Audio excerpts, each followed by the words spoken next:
नमस्कार, good morning to all of you. शुभ प्रभात। आग में खुद को तपा दो, आग में खुद को तपा दो, रोशनी जो कम पड़े। आग में खुद को तपा दो, रोशनी जो कम पड़े। आँख सूरज से लड़ाओ, एक कभी जो नम पड़े। आँख सूरज से लड़ाओ, एक कभी जो नम पड़े। मंजिलों को जिद बना लो, रास्तों को हौसला। मंजिलों को जिद बना लो, रास्तों को हौसला। मुश्किलों पर कर सवारी और तय हो फासला। जोश भर के भूल जाओ नींद की अंगड़ाइयाँ। जोश भर के भूल जाओ नींद की अंगड़ाइयाँ। चीख कर मंजिल दिखाए ऐसी हो तन्हाइयाँ। और ये सोच का ही भार है तो मत डरो संवेग से। और ये सोच का ही भार है तो मत डरो संवेग से। चीर दो हर मुश्किलों को तुम हवा के वेग से। आइए हम लोग प्रारंभ करते हैं आधुनिक इतिहास श्रृंखला की अगली कड़ी में। कुछ क्रांतिकारियों के बारे में चर्चा करेंगे, मतलब रिवोल्यूशनरी पर्सनालिटीज़ के बारे में। तो उसी की कड़ी में भगत सिंह का जन्म 28 सितंबर 1907 आधुनिक पाकिस्तान, मतलब इस वर्तमान पाकिस्तान में पंजाब राज्य के लायलपुर ज़िले में बंगा गांव में हुआ था। और इनके पिता किशन सिंह और चाचा सरदार अजीत सिंह। माता विद्यावती देवी। सरदार अजीत सिंह के बारे में हम लोग पीछे पढ़ चुके हैं, वो भी क्रांतिकारी थे। तो इन सब बातों पे हम लोग थोड़ा देखते हैं कि इनकी शिक्षा लाहौर नेशनल कॉलेज में हुई। 1926 ईस्वी में इन्होंने नौजवान सभा का गठन किया। थोड़ा एक प्रेरक प्रसंग बताएं कि बचपन में एक बार खेतों में इनके पिताजी और भगत सिंह काम कर रहे थे। भगत सिंह खेल रहे थे तो भगत सिंह खेतों में तिनके लगा रहे थे। तो पिताजी ने पूछा, क्या कर रहे हो भगत सिंह? तो उन्होंने कहा, पिताजी बंदूकें बो रहा हूँ। तो उन्होंने कहा, बंदूकें क्या करोगे? कहा, जब इससे बहुत सारी बंदूकें हो जाएंगी तो पूरे भारत में सब लोगों को बांट दी जाएंगी, अंग्रेज़ों को मार के भगाया जाएगा। यानी होनहार बिरवान के हो चीकने पात, पूत के पांव पालने में ही दिख जाते हैं। तो देखते हैं कि इन्होंने छबील दास के साथ मिलकर 1926 में नौजवान सभा का गठन किया। इसी तरह जब 1928 में चंद्रशेखर आज़ाद से भेंट होती है, दिल्ली के फिरोज शाह कोटला में HSRA यानी हिंदुस्तान सोशलिस्ट रिपब्लिकन एसोसिएशन की स्थापना होती है। उसमें ये सदस्य बने। हम इन बातों की चर्चा कल किए थे, लेकिन पर्सनालिटी आ गई तो इस पर जो बातें जुड़ी थोड़ी थोड़ी देख लेते हैं। और साइमन कमीशन के विरोध में जब लाला लाजपत राय इसका विरोध कर रहे थे तो स्कॉट के कहने पर लाठीचार्ज किया सैंडर्स ने और लाला जी लहूलुहान हो गए। फलता आगे चलकर लाला जी की मृत्यु हो जाती है। उस समय यानी 17 नवंबर 1928 को लाला लाजपत राय का देहांत हो जाता है। तब चंद्रशेखर आज़ाद, भगत सिंह और राजगुरु ने मिलकर योजना बनाई स्कॉट को मारने को। 17 दिसंबर 1928 को, यानी ठीक एक महीने बाद मारना चाह रहे थे स्कॉट को, लेकिन गलती से मारा गया सैंडर्स और इसे लाहौर षड्यंत्र केस माना गया, यानी लाहौर षड्यंत्र कहा गया। और ध्यान रहे कि लाहौर षड्यंत्र दो है। एक जो गदर पार्टी द्वारा 1915 में किया गया था उसे लाहौर षड्यंत्र फर्स्ट कहते हैं और ये लाहौर षड्यंत्र सेकंड है। जब इस तरह लिख के आए तो दो बार लाहौर षड्यंत्र आता है। तो इसमें क्या होता है कि लाहौर षड्यंत्र के नाम से जाना गया। और इसी मामले में चंद्रशेखर आज़ाद तो भाग निकले, बच गए, लेकिन भगत सिंह, राजगुरु, सुखदेव को फांसी हुई। लाहौर के मियांवाली जेल में इन तीनों क्रांतिकारियों को 23 मार्च 1931 को फांसी होती है। और इनकी स्मृति में सरकार हुसैनी वाला में स्मृति स्थल बनवाई है।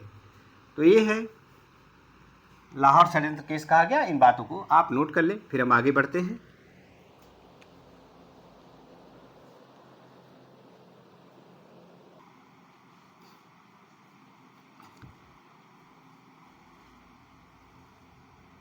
तो वैसे ये सब बातें आप लोग कल भी पढ़ चुके हैं, कुछ खास बातें इनके बारे में थोड़ी सी इन्फॉर्मेशन ही है। और अगर जो लोग नहीं पढ़े होंगे इसको रोक करके नोट कर लेंगे। फिलहाल हम इसको मिटाना चाहते हैं, मिटा के और बात आगे की लिखे हैं।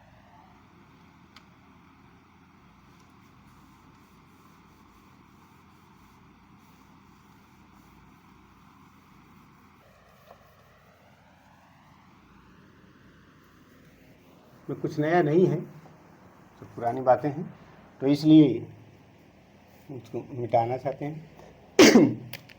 सॉरी।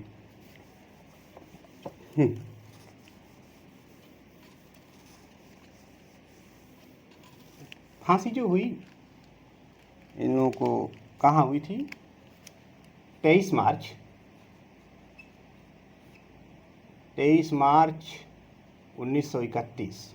1931 को लाहौर की मियांवाली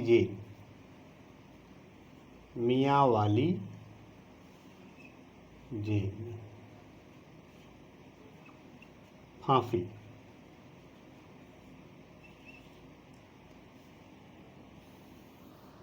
तीनों लोगों की फांसी। भगत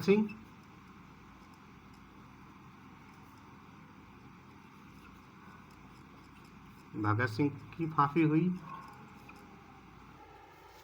राजगुरु, सुखदेव, चंद्रशेखर आजाद बच निकले।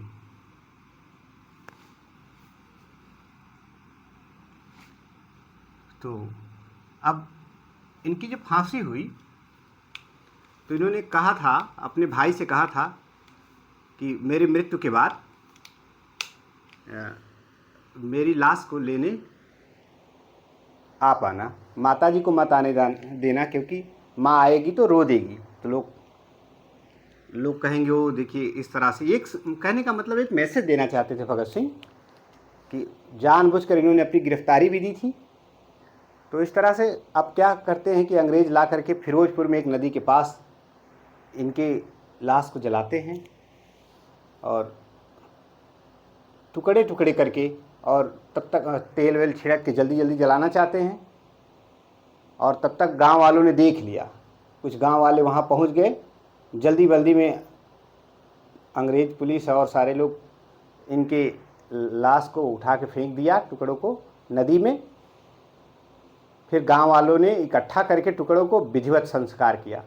तो भगत सिंह की ये कहानी है, तीनों लोगों की ये बातें हैं। और इस तिथि को शहीदी दिवस मनाया जाता है। 23 मार्च को शहीदी दिवस।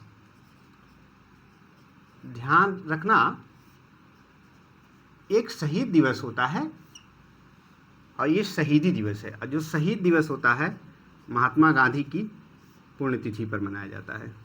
शहीद दिवस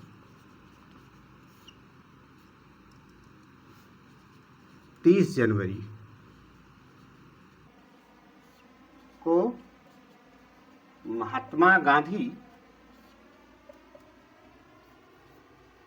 की पुण्यतिथि पर मनाया जाता है।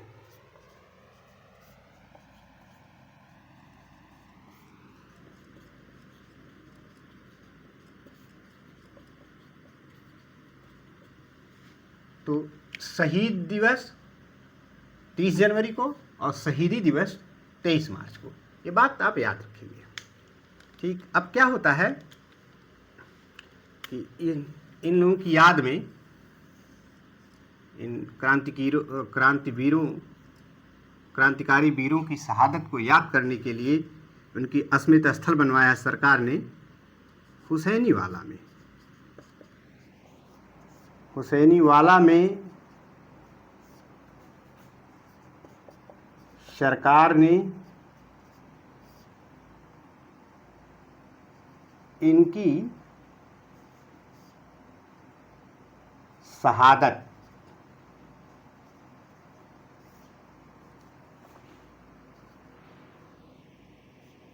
का स्मृति स्थल बनवाया है।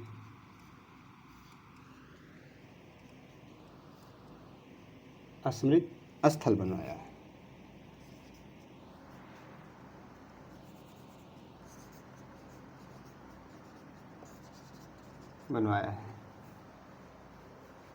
सरकार ने इनकी शहादत का स्मृति स्थल बनवाया है सैनीवाला में। ये बात नोट कर लेंगे।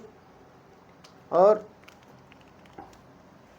सबसे एक अखबार है कुडई अरसो, पेरियार ने प्रकाशन किया था इसका, कुडई अरसू। चलिए इसको नोट कर लीजिए, स्क्रीनशॉट मार लीजिए, फिर आगे बढ़ते हैं।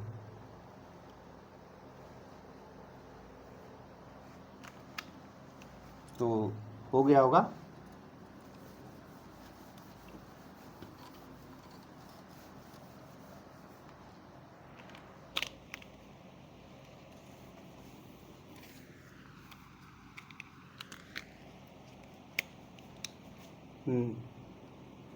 पेरियार ने अपने पत्र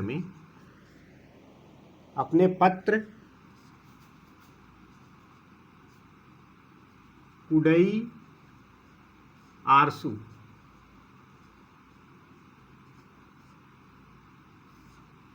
आरसू में इन तीनों की शहादत को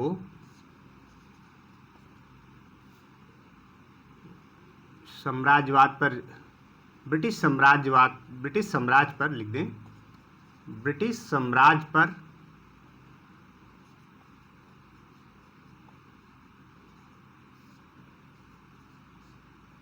जीत बताया।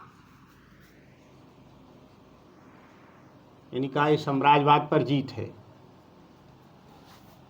और एक अखबार न्यूयॉर्क से निकलता था जिसका नाम था डेली वर्कर।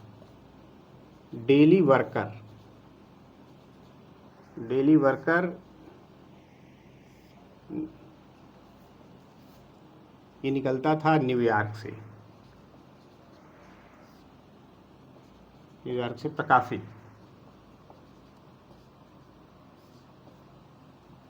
और द ट्रिब्यून लाहौर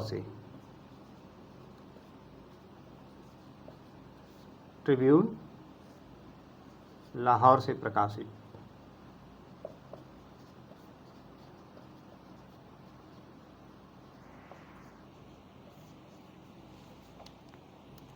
शहादत की सूचना छापी।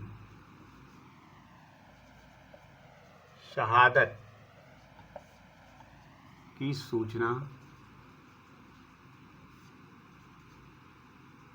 छापी। तो ये अखबार महत्वपूर्ण है, इनको याद रख लेंगे। डेली वर्कर न्यूयॉर्क से प्रकाशित होने वाला अखबार और द ट्रिब्यून लाहौर से प्रकाशित होने वाला, दोनों ने इनके शहादत की सूचना छापी। और पेरियार ने अपने पत्र कुडई आरसू में कहा यह साम्राज्यवाद पर जीत है। इन बातों को, और जैसा कि हम लोग कल एक बात पढ़े थे, कहने का मतलब कि ट्रेड डिस्प्यूट बिल और पब्लिक सेफ्टी बिल पर जब केंद्रीय असेंबली में बहस चल रही थी तो ट्रेड डिस्प्यूट बिल के विरोध में बटुकेश्वर दत्त के साथ भगत सिंह ने बम फेंका। वो तिथि 8 अप्रैल 1929 को। तो इस घटना को भी थोड़ा सा हम लोग ले लेते हैं। दिल्ली असेंबली बम कांड। दिल्ली असेंबली बम कांड, और ये तिथि है 8 अप्रैल 1929।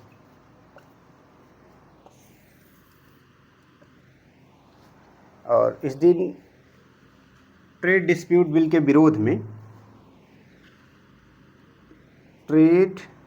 दो बिल चला था, पब्लिक सेफ्टी बिल और trade dispute bill. Batukeshwar Dutt के साथ मिलकर बटुकेश्वर दत्त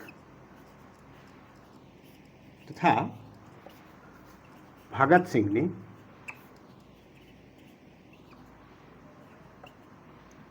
असेंबली में बम फेंका। असेंबली में बम फेंका, केंद्रीय असेंबली में बम फेंका। इनका उद्देश्य किसी को हताहत करना नहीं था, मारना नहीं था, केवल धमाका करना था। और दोनों ने पर्चे उड़ाए, बटुकेश्वर दत्त और भगत सिंह ने पर्चे उड़ाए। और उसमें दो बिल चल रहा था, कल चर्चा हो गई, ट्रेड डिस्प्यूट बिल और पब्लिक सेफ्टी बिल चल रहा था, और विट्ठल भाई पटेल उसकी अध्यक्षता कर रहे थे। तो इसमें क्या था कि दोनों ने पर्चे उड़ाए, दोनों ने पर्चे उड़ाए।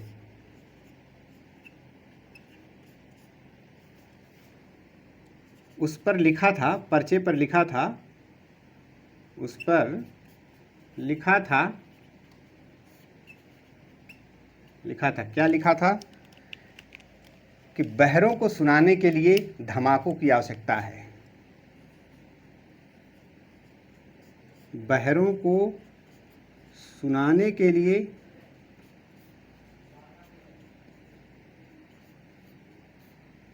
धमाकों की आवश्यकता है।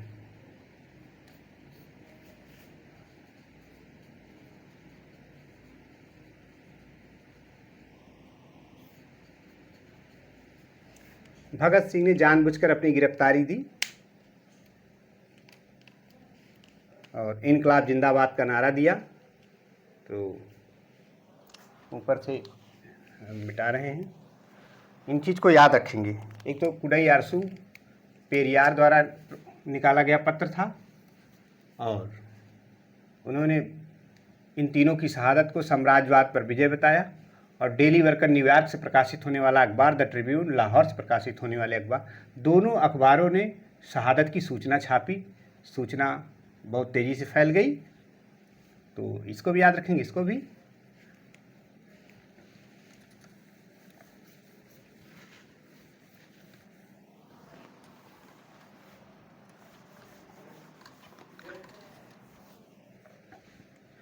अब इनको जब धमाका किया उन्होंने, तो उस समय भगत सिंह ने नारा दिया।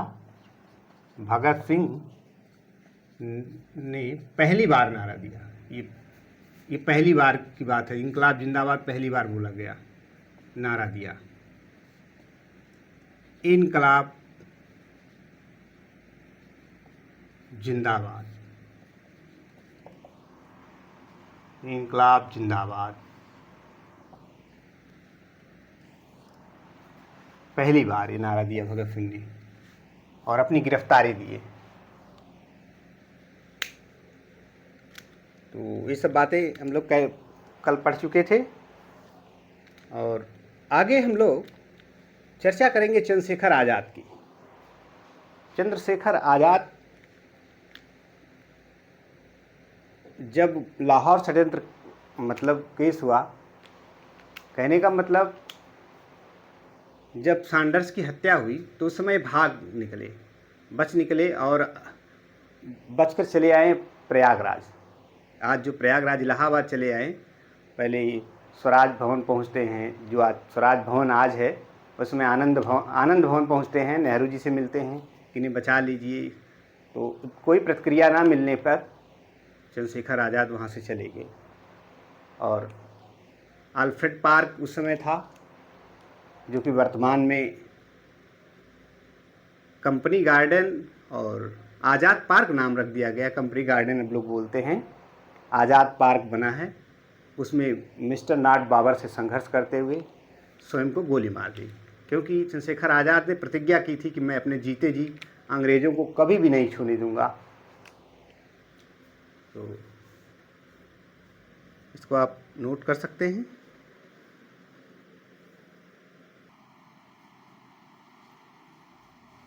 तो चीज़ें आप लोगों ने देख ही लिया होगा लमसम। चलिए हम एक और क्रांतिकारी पर चर्चा करते हैं जिनका नाम है चंद्रशेखर आज़ाद। ये सब बातें पिछली क्लास में हो गई थी, कुछ खास बातें जो आपको नई लग रही हैं देख लीजिए। अब हम देखते हैं चंद्रशेखर आज़ाद पर। चंद्रशेखर आज़ाद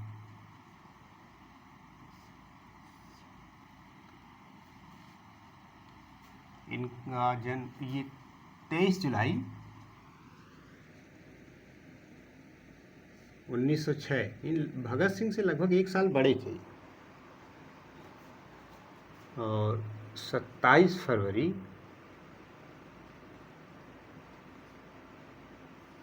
1931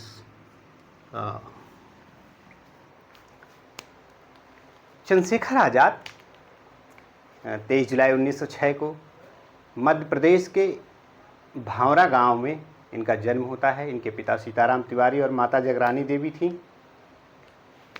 ये मूल रूप से ये लोग उत्तर प्रदेश के उन्नाव ज़िले से थे, वो वहाँ जाके बस गए थे। तो इनके सम्मान में उन्नाव में जो पक्षी विहार है, चंद्रशेखर आज़ाद पक्षी विहार नाम रखा गया है। तो जलियांवाला बाग हत्याकांड होता है और असहयोग आंदोलन।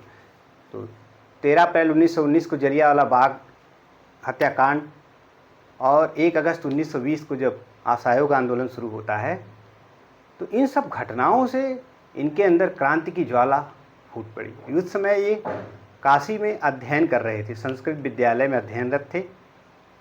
14 वर्ष की आयु में इन्होंने असहयोग आंदोलन में हिस्सा लिया। असहयोग आंदोलन में हिस्सा लेने के कारण इनको 15 बेंतों की सज़ा दी गई। और जब इनसे पूछा गया कि तुम्हारा नाम, तो आज़ाद, तुम्हारा घर, कहते थे कि जेल खाना। और प्रत्येक चोट पर जब बेंत मारे जा रहे थे, प्रत्येक चोट पर भारत माता की जय, वंदे मातरम के नारे लगाते रहे। और चंद्रशेखर आज़ाद जी ओरछा के जंगलों में निशानेबाजी का प्रशिक्षण लेते हैं। फिर 1924 में पंडित राम प्रसाद बिस्मिल के साथ मिल करके HRA हिंदुस्तान रिपब्लिकन एसोसिएशन की स्थापना करते हैं। यही HRA है जो कि 9 अगस्त 1925 को काकोरी ट्रेन लूट, या अब जिसे काकोरी ट्रेन एक्शन नाम दिया गया है, तो इस घटना को अंजाम दिया, जिसमें 4 लोगों को फांसी हुई। राजेंद्र लाहिड़ी, अशफाक उल्ला खां, पंडित राम प्रसाद बिस्मिल, ठाकुर रोशन सिंह को फांसी हुई। हाँ, एक सवाल अब पूछा जाता है, जिस तरह इस बार पूछा गया था, UPSC ने पूछा था लीगल डिफेंस के बारे में, कि इन क्रांतिकारियों का वकील कौन था। तो इनके बचाव में मदन मोहन मालवीय ने वकालत की, परंतु बचा नहीं पाए। इन चारों को फांसी हुई। फिर चंद्रशेखर आज़ाद 1928 में दिल्ली के फिरोज शाह कोटला में HSRA, अब जो HRA था उसका नाम परिवर्तित करके HSRA की स्थापना करते हैं, हिंदुस्तान सोशलिस्ट रिपब्लिकन एसोसिएशन, सरदार भगत सिंह के साथ मिलकर। तो इन सब बातों को हम लोग थोड़ा थोड़ा नोट कर लेते हैं। चंद्रशेखर आज़ाद जन्म हो गया, जन्म इनका होता है, तिथि तो मेंशन है वहाँ पे, भावरा गांव, और ये पड़ता है मध्य प्रदेश में। मूलतः उन्नाव के निवासी थे। उन्नाव उत्तर प्रदेश के ज़िले के उन्नाव के निवासी इनके माता पिता थे, तो इसलिए। और पिता सीताराम तिवारी,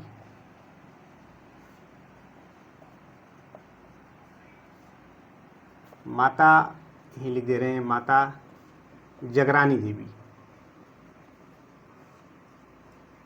उनकी माता का नाम जगरानी देवी था, पिता सीताराम तिवारी थे। और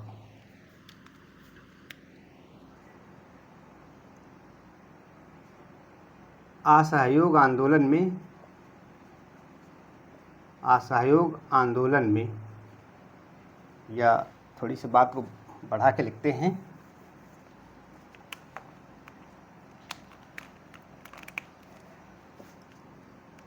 असहयोग आंदोलन के दौरान असहयोग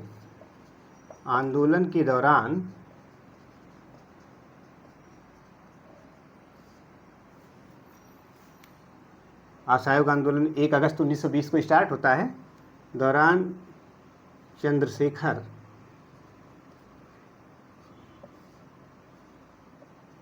काशी में या काशी के संस्कृत विद्यालय में अध्ययनरत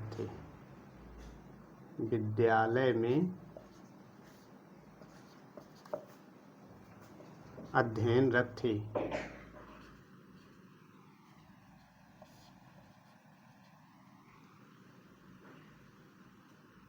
मात्र 14 वर्ष की आयु में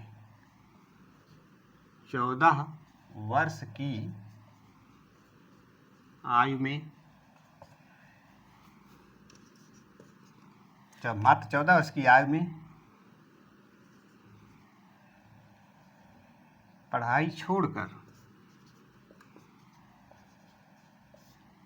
असहयोग आंदोलन में हिस्सा लिए। असहयोग आंदोलन में हिस्सा लिए।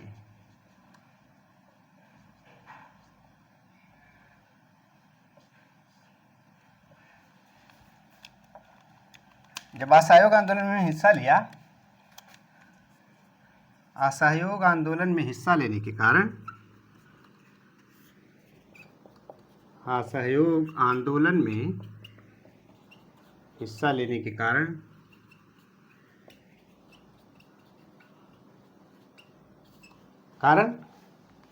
इन्हें 15 बेंतों की सजा दी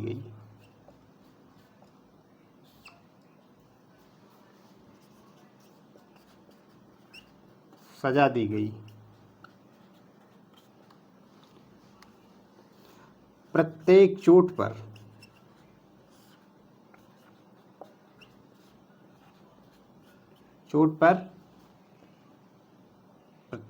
पर वंदे मातरम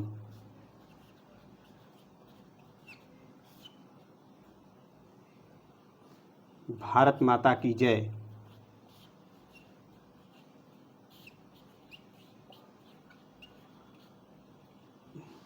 के नारे लगाए। और नोट कर लीजिए फटाक से इसको, फिर आगे बात करते हैं।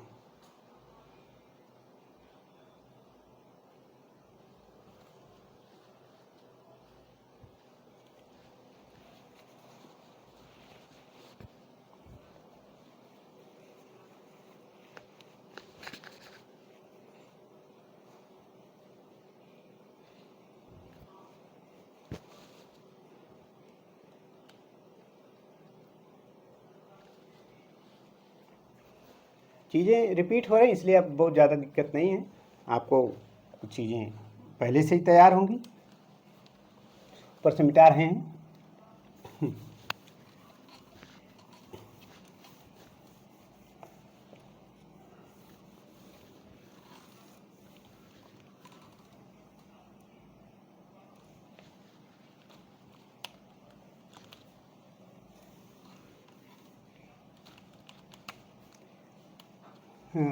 1924 में चंद्रशेखर आज़ाद 1924 में पंडित राम प्रसाद बिस्मिल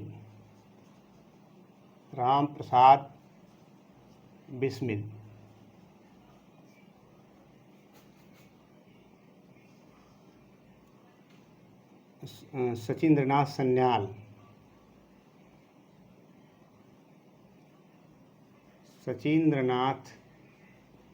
सान्याल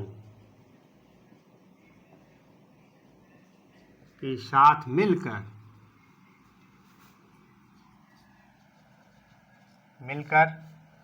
चंद्रशेखर आज़ाद ने HRA की स्थापना की। HRA, हिंदुस्तान रिपब्लिकन एसोसिएशन की स्थापना की।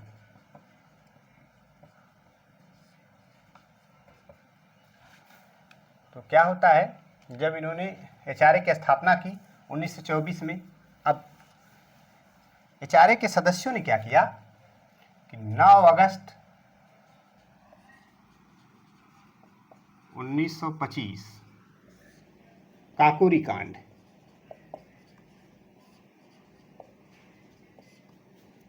अब इसका वर्तमान नाम कर दिया गया है काकोरी एक्शन।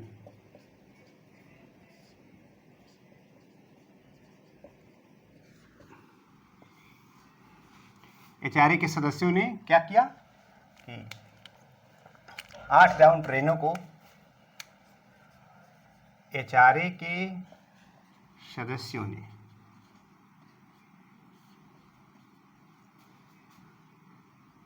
लखनऊ और सहारनपुर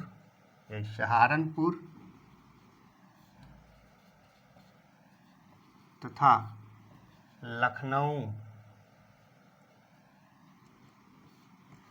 के बीच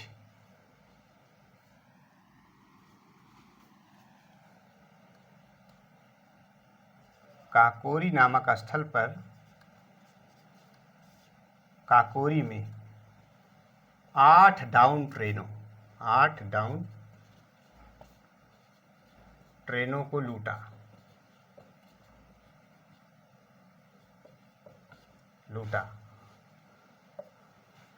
और जिसके कारण इनके राम प्रसाद बिस्मिल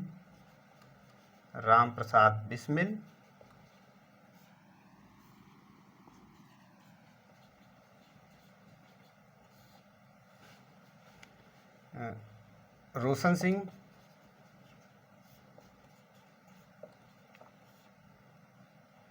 राम प्रसाद बिस्मिल, रोशन सिंह, अशफाकुल्ला खां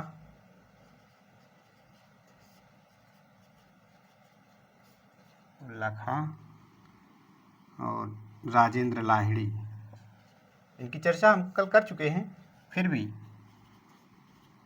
यहाँ कड़ी को जोड़ना भी जरूरी है,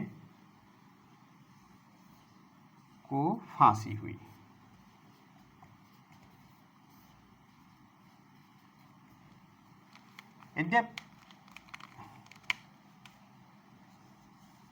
ये सब HRA के सदस्य थे और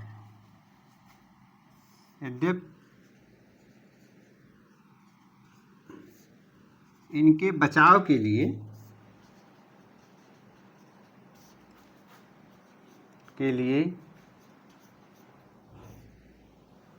मदन मोहन मालवीय ने वकालत की।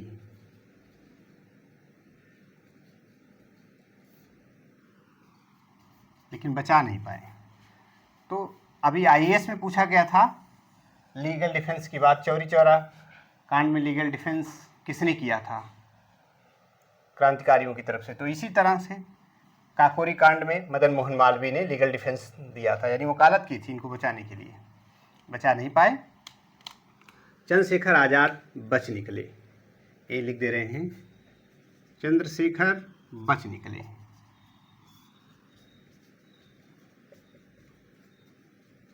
इनको कोई पकड़ नहीं पाता था जल्दी,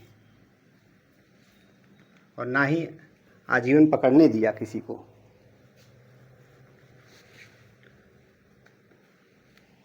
तो हो गया। ये तो 1924 में HRA की बात हुई। अब क्या करते हैं कि 1928 में भगत सिंह के साथ मिलकर HSRA बना देते हैं।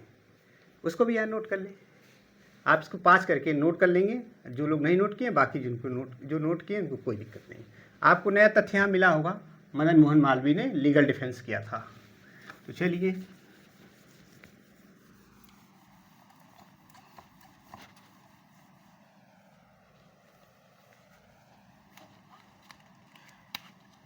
उन्नीस सौ अट्ठाईस में भगत सिंह के साथ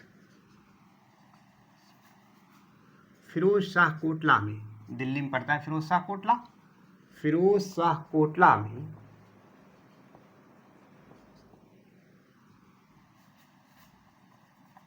चंद्रशेखर ने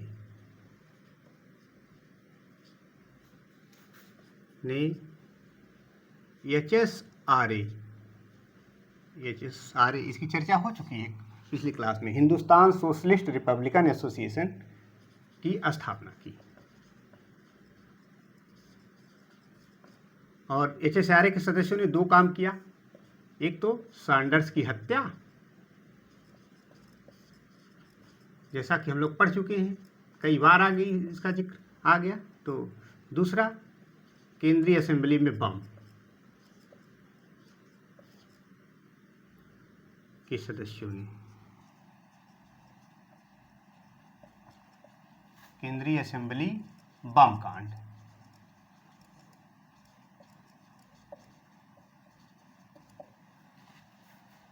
तो यहां भी यद्यप चंद्रशेखर आजाद जब लॉर्ड इरविन पे बम फेंका गया उसके विरोध में थे, तो बम कांड की जो योजना बनाया था इन लोगों ने, और ये सारी हम लोग पीछे पढ़ चुके हैं। पंडित राम प्रसाद बिस्मिल इन्हें क्विक सिल्वर कहते थे। ये ओरछा के जंगलों में हरिश्चंद्र ब्रह्मचारी के छद्म नामों से रहते थे। चंद्रशेखर आजाद ओरछा के जंगलों में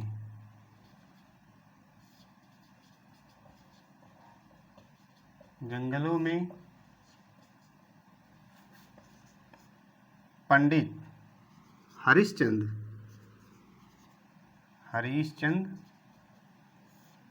ब्रह्मचारी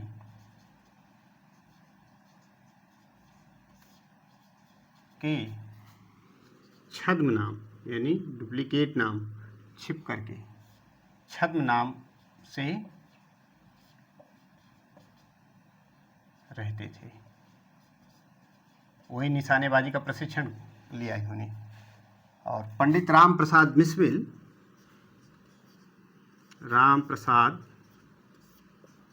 बिस्मिल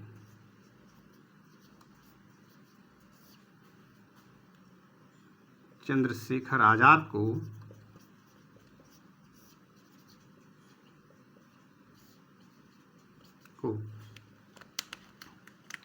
क्विक सिल्वर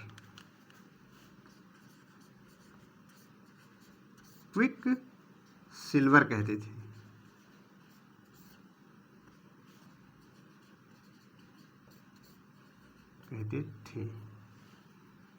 नोट कर लीजिए।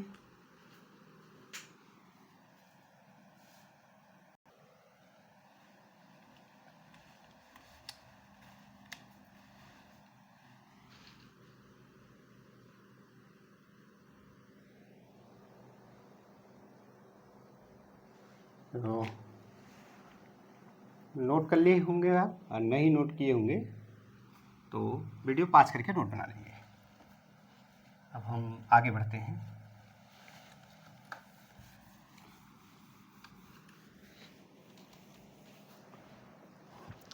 आज़ाद ने, अब हम आज़ाद को मतलब चंद्रशेखर आज़ाद कह रहे हैं, आज़ाद ने आगरा में बम बनाने की फैक्ट्री खोली।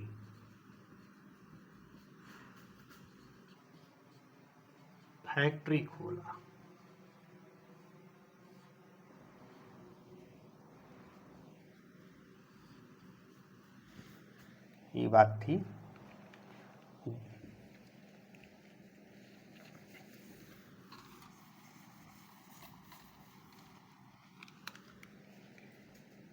तेईस दिसंबर 1929 को 23 दिसंबर 1929 को यशपाल द्वारा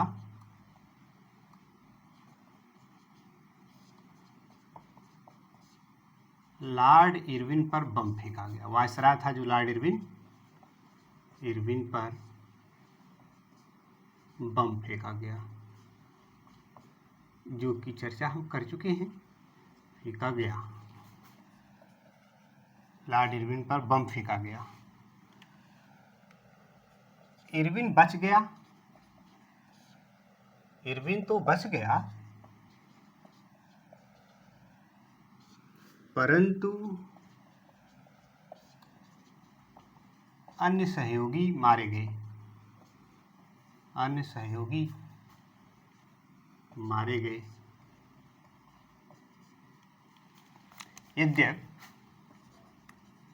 यद्यपि चंद्रशेखर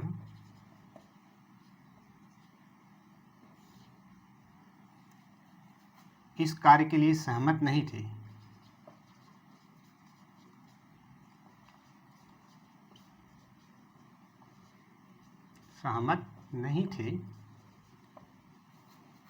परंतु चूंकि अब क्रांतिकारी है तो सहयोगी थे, परंतु सहयोगी थे।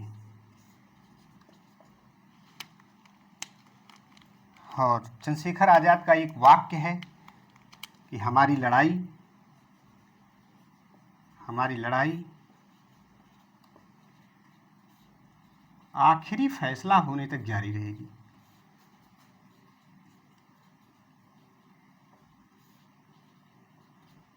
होने तक जारी रहेगी।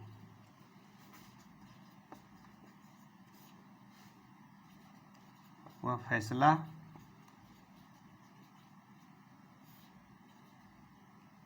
यह है कि वह फैसला जीत या मौत है। वह फैसला जीत या मौत है। इनका स्टेटमेंट है, तो याद रखेंगे। इनका हमारी लड़ाई तब तक जारी रहेगी जब तक कि हम जीत ना जाएं या फिर मृत्यु को प्राप्त ना हो जाए। तो चंद्रशेखर आज़ाद का ये वाक्य है। जब क्रांतिकारियों को फांसी हुई 23 मार्च, जब सज़ा सुनाई गई, या सज़ा नहीं बल्कि मुकदमा ही चल रहा था, और जब मामला करीब आ गया तो चंद्रशेखर आज़ाद इलाहाबाद आनंद भवन पहुँचते, नेहरू जी से मिले बचाने के लिए, लेकिन आनंद भवन से निराश होकर लौटे। नेहरू ने अपनी आत्मकथा में चंद्रशेखर आज़ाद को फांसीवादी मनोवृत्ति का व्यक्ति बताया, और भगवती चरण वोहरा की पत्नी दुर्गा देवी, जिसे क्रांतिकारी दुर्गा भाभी के नाम से जानते थे, इन्हें भारत की अग्नि भी कहा जाता है, उनको गांधी जी के पास भेजा। दुर्गा देवी ने अपने गहने तक बेच दिए इन लोगों को बचाने के लिए, लेकिन बचाने में नाकाम रहे। तो इस तरह से 23 मार्च 1931 को इन लोगों को फांसी की सज़ा हुई। और इससे पहले 23 मार्च को फांसी होती, चंद्रशेखर आज़ाद अपने कुछ साथियों के साथ अल्फ्रेड पार्क इलाहाबाद में बैठे हुए थे। तब तक किसी ने सूचना दे दी, अंग्रेज़ों ने चारों तरफ से घेर लिया। मिस्टर नॉट बाबर से संघर्ष करते हुए वक्त जब देखा कि एक गोली बची है, तो आखिरी गोली स्वयं को मार ली। इस प्रकार वीरगति को प्राप्त होते हैं 27 फरवरी 1931 को। तो इस बात को थोड़ा नोट कर लें। और दुर्गा देवी के बारे में हमने लिखाई दिया था या चर्चा कर लिया था, तो आप इसे नोट कर लें पहले।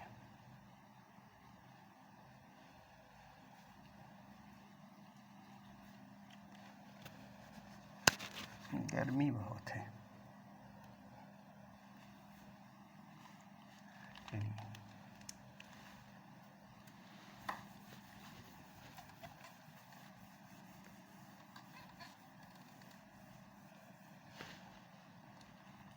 अब क्या होता है कि नेहरू जी से भी मिले। नेहरू जी ने इन्हें, नेहरू जी, जवाहरलाल नेहरू ने, अगर नेहरू की बात करें तो हम जवाहरलाल नेहरू ने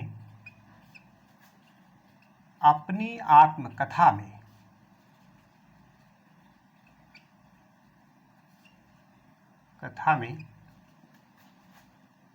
चंद्रशेखर आजाद को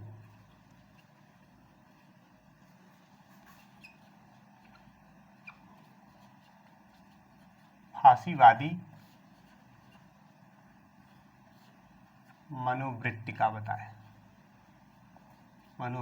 बताया।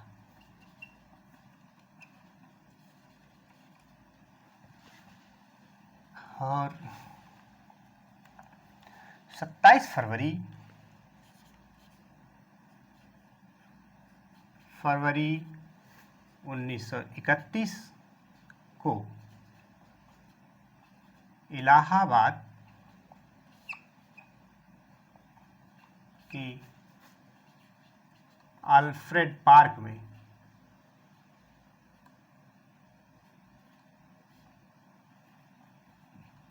पार्क में मिस्टर नॉट बाबर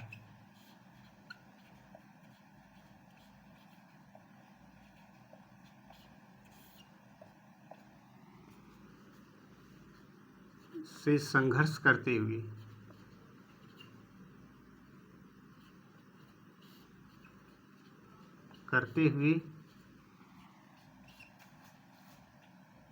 स्वयं को गोली मार ली।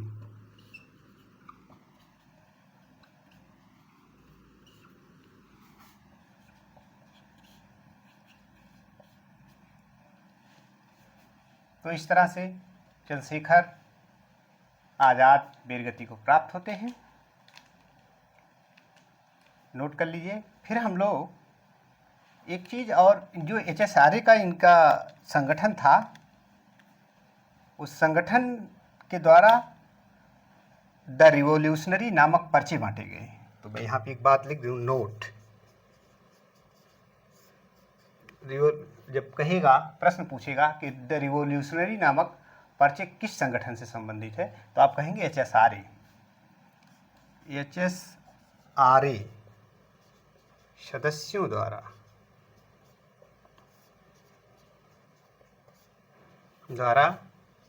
द रिवोल्यूशनरी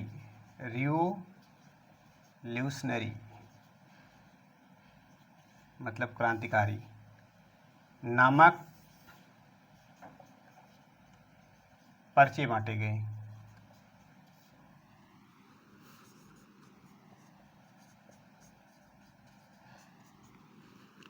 तो अब हम लोग एक और क्रांतिकारी के बारे में चर्चा करेंगे, रास बिहारी बोस के बारे में।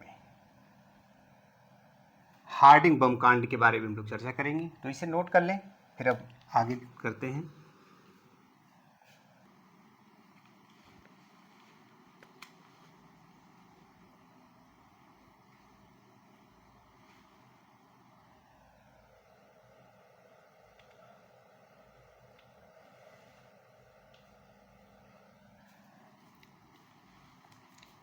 एक और क्रांतिकारी के बारे में चर्चा अगर करें तो रास बिहारी बोस के बारे में संक्षिप्त टिप्पणी लेते हुए कि दिल्ली के चांदनी चौक पर 23 दिसंबर 1912 को लॉर्ड हार्डिंग पर बम फेंका गया और इसके जो कर्ता धर्ता थे, जो योजना बनाए थे, रास बिहारी बोस ने बनाया था।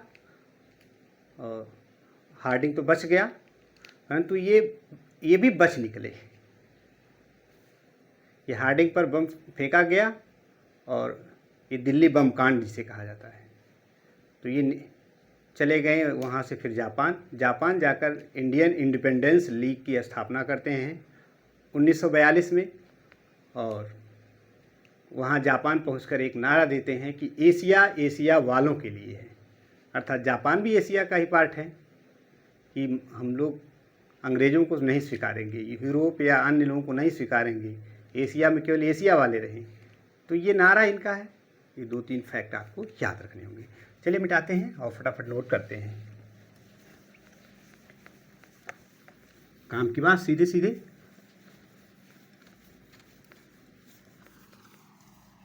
रास बिहारी बोस,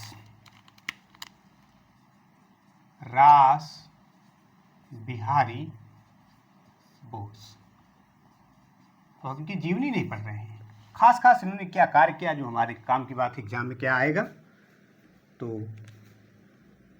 हार्डिंग बम कांड, लॉर्ड हार्डिंग पर बम, हार्डिंग पर बम,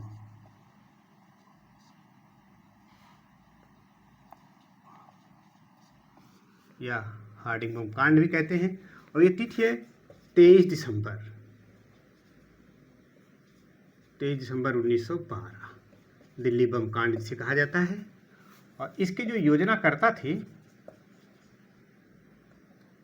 योजनाकर्ता जो प्लान बनाए थे, रासबिहारी बोस थे।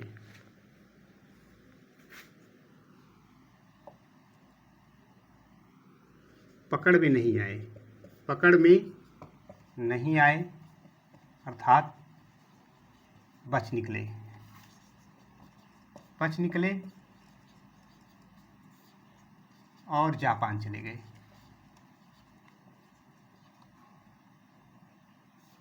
जापान चले गए, जापान चले गए और जापान जा कर के 1942 में जापान में इंडियन इंडिपेंडेंस लीग नामक संगठन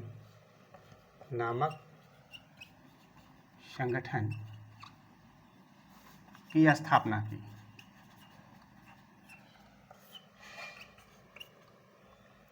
नारा दिया इन्होंने, जापान में जाकर के नारा दिया। क्या नारा दिया, उसी बात को हम लोग देखते हैं।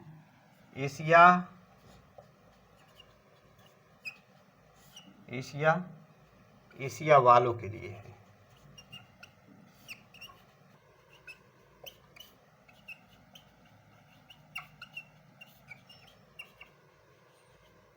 है, ये रासबिहारी बोस का नारा है,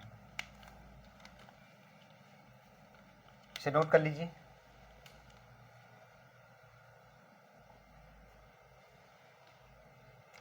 फिर अन्य क्रांतिकारी को लेते हैं।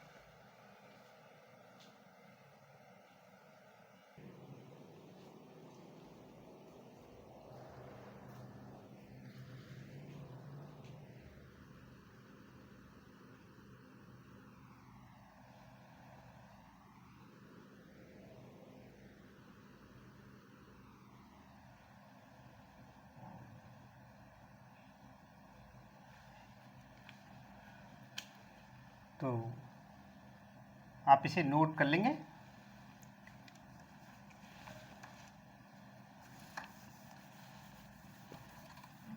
एक और क्रांतिकारी की हम चर्चा करते हैं, मास्टरदा जिन्हें कहा जाता था या कहा जाता है, मास्टर सूरसेन। चटगांव शस्त्रागार या चटगांव शस्त्रागार कांड या सशस्त्र कांड, चटगांव शस्त्रागार पर इन्होंने आक्रमण किया। मास्टर सूरसेन ने अप्रैल 1930 में शस्त्रागार को लूटा, वहाँ पर तिरंगा फहराया और अस्थायी सरकार भी चलाई। और इन्होंने एक संगठन बनाया था जिसका नाम था IRA, इंडियन रिवोल्यूशनरी एसोसिएशन। लेकिन दुर्भाग्यवश अपनों के ही कारण, यानी मित्रसेन, नाम मित्रसेन है और काम जो है शत्रु का किए, मित्रसेन के विश्वासघात के कारण मास्टरदा पकड़े गए और फांसी हुई। इनकी एक महिला सहायक थी, महिला क्रांतिकारी प्रीतिलता वाडेकर। इन्होंने रेलवे इंस्टीट्यूट पर आक्रमण कर दिया था। तमाम इनके बारे में चर्चा करते हैं हम लोग। चटगांव सशस्त्र कांड या हम सीधे मास्टर सूर्यसेन के बारे में चर्चा करते हैं। मास्टर सूर्यसेन, जिन्हें मास्टर दा भी कहा जाता था, मास्टर दा।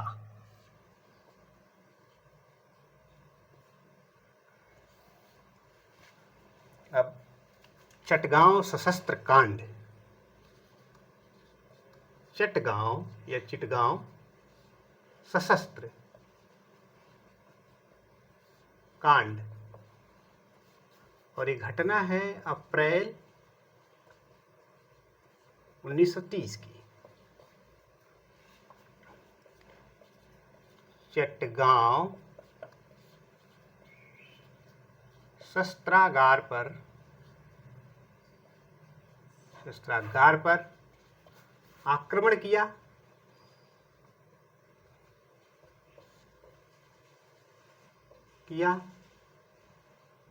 तिरंगा फहराया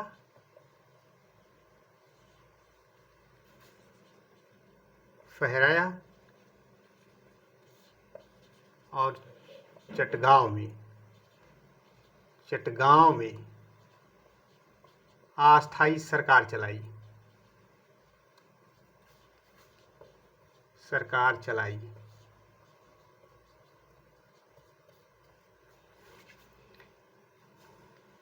अस्थायी सरकार चलाई और इनका संगठन जो था IRA नामक, IRA, Indian revolutionary association, Indian revolutionary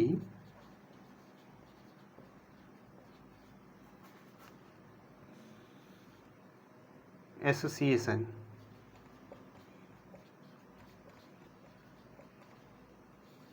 नामक संगठन की स्थापना की।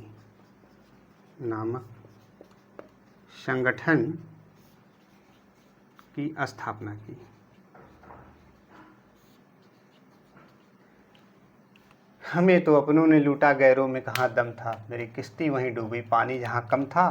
तो मित्रसेन के विश्वासघात के कारण पकड़े गए और फांसी की सजा हुई। मित्रसेन के विश्वासघात के कारण पकड़े गए और फांसी की सजा हुई।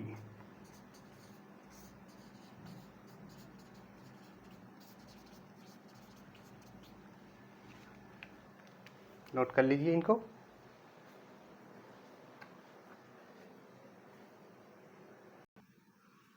तेजी से नोट करिए और नहीं तो वीडियो को रोकिए फिर नोट कर लीजिएगा। हम इसे मिटाते हैं या फिर चलिए हम साइड से हटके ही बताते हैं। अब हम चर्चा करेंगे इंडियन रिवोल्यूशनरी एसोसिएशन, IRA, यानी जो मास्टर सूरसेन ने संगठन स्थापित किया था, इसकी कुछ महिला सदस्यों के बारे में। प्रीतिलता वाडेकर, जो कि मास्टर सूरसेन की सहायक भी थी, रेलवे इंस्टीट्यूट पर आक्रमण के दौरान शहीद हो गई। और 2 क्रांतिकारी महिलाएं थीं, शांति घोष और सुनीति घोष। दिसंबर 1931 में जिला अधिकारी मिस्टर स्टीवन की गोली मारकर हत्या कर दी। और तीसरी थी बीना दास। फरवरी 1932 में कलकत्ता विश्वविद्यालय के कन्वोकेशन यानी दीक्षांत समारोह में गवर्नर पर गोली मारी, जिसके आरोप में बीना दास को जेल की सजा हुई। जेल से छूटने के बाद इन्होंने एक कम्युनिस्ट नेता से विवाह कर लिया। तो इसे मिटाएं। अब हम अगला नाम होगा बीना दास का, यानी अगर हम कहें क्रांति, IRA की महिला सदस्य हैं, प्रमुख महिला सदस्य। IRA जो मास्टर सूरसेन ने स्थापित किया था, IRA की महिला सदस्य,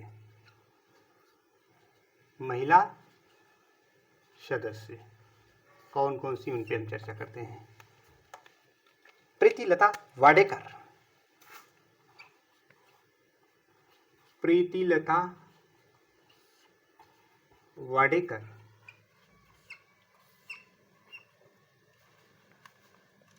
शूरसेन की सहायक थी। ये शूरसेन की सहायक थी। रेलवे इंस्टीट्यूट पर आक्रमण के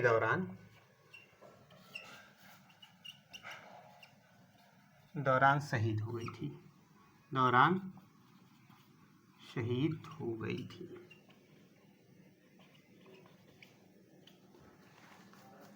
प्रीतिलता वाडेकर हो गई एक। अगर हम एक नंबर ना डालें बल्कि एक ये हो गई। दो लोगों का नाम इकट्ठे हम लिख देते हैं, शांति घोष और सुनीति घोष। शांति घोष, क्योंकि दोनों का कार्य एक ही था, शांति घोष व सुनीति घोष।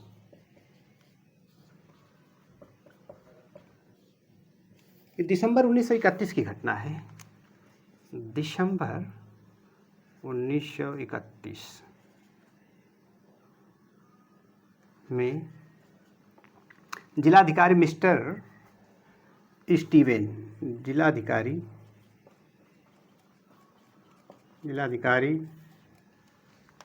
नाम था मिस्टर स्टीवेन,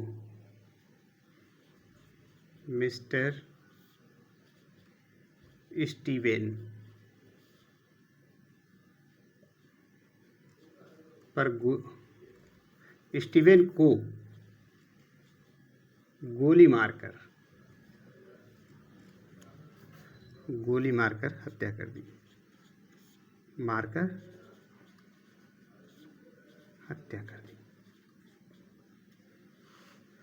शांति घोष और सुनीति घोष ने जिलाधिकारी मिस्टर स्टीवेन पर गोली चलाया और उनको मार डाला।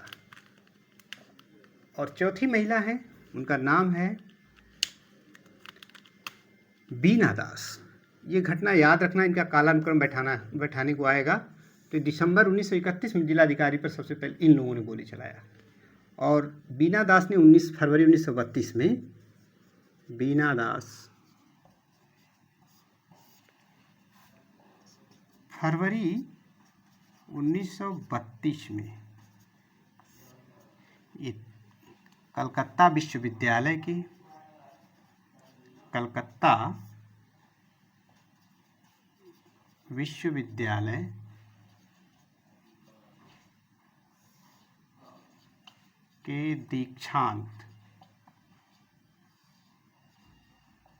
दीक्षांत समारोह में गवर्नर पर गोली चलाई।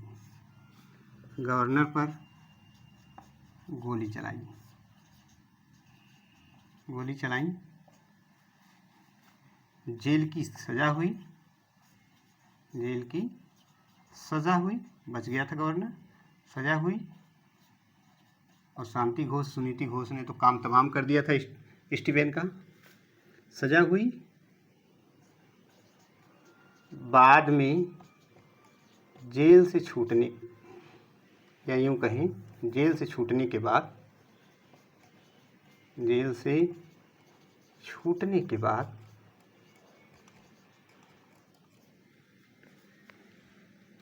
एक कम्युनिस्ट नेता से, मार्क्सवादी नेता से, एक कम्युनिस्ट नेता से शादी कर ली, या लिखें से विवाह कर लिया।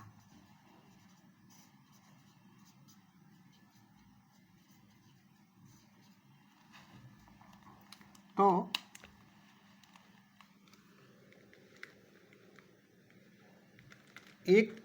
एक पत्र का नाम याद आ रहा है, जैसे जैसे कोई तथ्य याद आएंगे आपको बताते चले, उसको भी नोट कर लें। ब्रह्म बांधव उपाध्याय द्वारा एक पत्र निकाला जाता था जिसका नाम है संध्या। ये पत्र है, और इसके संपादक थे ब्रह्म बांधव उपाध्याय। ब्रह्म बांधव उपाध्याय। ये एक्स्ट्रा जानकारी आप रख लें इसको। तो आज के लिए इतना ही, और हम लोग कल फिर एक टॉपिक के साथ हाजिर होते हैं। आपका समय शुभ हो।